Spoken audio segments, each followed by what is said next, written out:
जरा सोचिए, प्रधानमंत्री के अगेंस्ट उनके लाइफ टाइम में कोई भी सिविल या क्रिमिनल केस नहीं चल सकता। प्रधानमंत्री सडनली ही संविधान और जुडिशरी से ऊपर हो जाए लाइक अ डिक्टेटर, तो क्या होगा? जवाब है एंड ऑफ डेमोक्रेसी। और ये सब दुनिया के सबसे बड़े लोकतंत्र यानी हमारे प्यारे देश भारत में होने वाला था।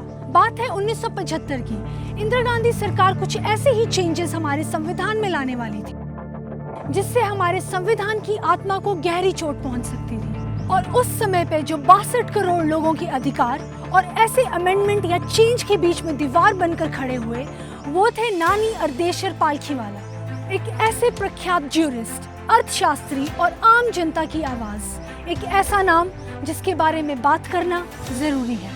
N.A. पालखीवाला, बुद्धि और विनम्रता का एक ऐसा कॉम्बिनेशन जो पूरे देश के लिए एक मिसाल है। आपका जन्म 16 जनवरी 1920 को एक मध्य वर्गीय पारसी परिवार में हुआ।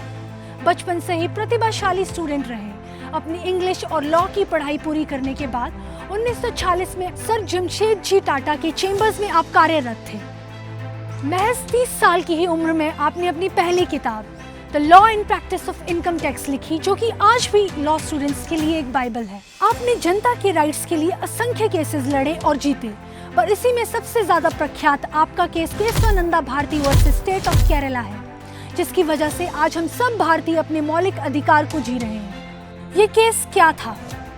श्री केशवानंदा भारती केरला के श्री अडनीर मठ के हिंदू गुरु हैं। पूरे केरल राज्य के एकमात्र शंकराचार्य। 1970 में उन्होंने केरल राज्य सरकार के अगेंस्ट एक केस फाइल किया था। केरल राज्य उस समय संविधान में कुछ चेंजेस करके इस अडनीर मठ की प्रॉपर्टी की देखरेख अपने कब्जे में लाना चाहती थी।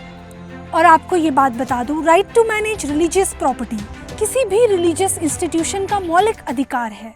और जैसे ही ये केस नानी पालखीवाला की नजर में आया, उन्होंने इस केस को अपने हाथ में लिया। सारी परिस्थितियां सुप्रीम कोर्ट के खिलाफ व सरकार के पक्ष में थी। इस केस के लिए 13 जज बेंच, आज तक की सबसे बड़ी जजेस बेंच को बनाया गया। आप 78 डेज के लिए इंडियन डेमोक्रेसी को सेव करने के लिए पूरी सरकार से लड़ते रहे और रिजल्ट लोगों के अधिकार की जीत और सरकार की हार। दरअसल हमारे संविधान का आर्टिकल 368 सरकार को ये पावर देता है कि वो हमारे संविधान के फीचर्स को बदल सकती है। पर लेकिन इस केस की हियरिंग के बाद से उस बदलाव में फंडामेंटल राइट्स बाहर हो जाते हैं, यानी सरकार मेजोरिटी में आके भी हमारे मौलिक अधिकार हमसे नहीं छीन सकती। ठीक इसी केस के 2 साल बाद 1975 नेशनल इमरजेंसी का समय, इंदिरा गांधी चाहती थी कि मेजोरिटी ऑफ पावर प्रधानमंत्री के हाथ में आ जाए।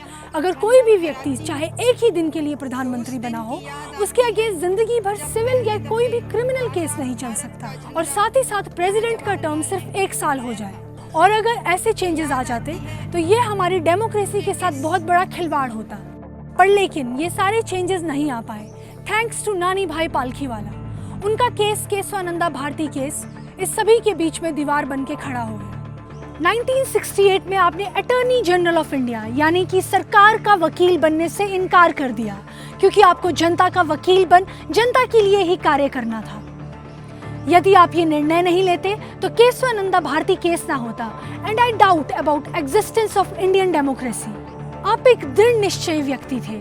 इसका यही सबूत है कि किस तरह से आपने अपने बचपन की स्टैमरिंग की आदत पे काबू पाया और एक प्रख्यात वक्ता बने। 1983 ब्राबॉन स्टेडियम मुंबई किसी क्रिकेट मैच के लिए नहीं बल्कि आपकी बजट स्पीच सुनने के लिए भर जाता था।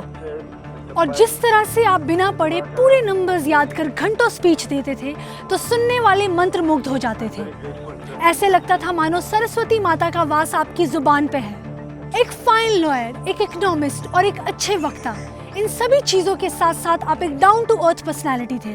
और हम सभी लोगों को नानी भाई पालखीवाला की लाइफ से इन सभी क्वालिटीज को सीखना चाहिए। और सरकार ने भी आपको आपके कार्य और क्वालिटीज के लिए पद्म विभूषण से नवाजा था। अपने जीवन के अंतिम क्षणों में नाना भाई पालखीवाला को अल्जाइमर्स डिजीज हो गया, यानी भूलने की बीमारी। और 7 दिसंबर 2002 को भारत ने अपने एक होनहार बेटे को खो दिया।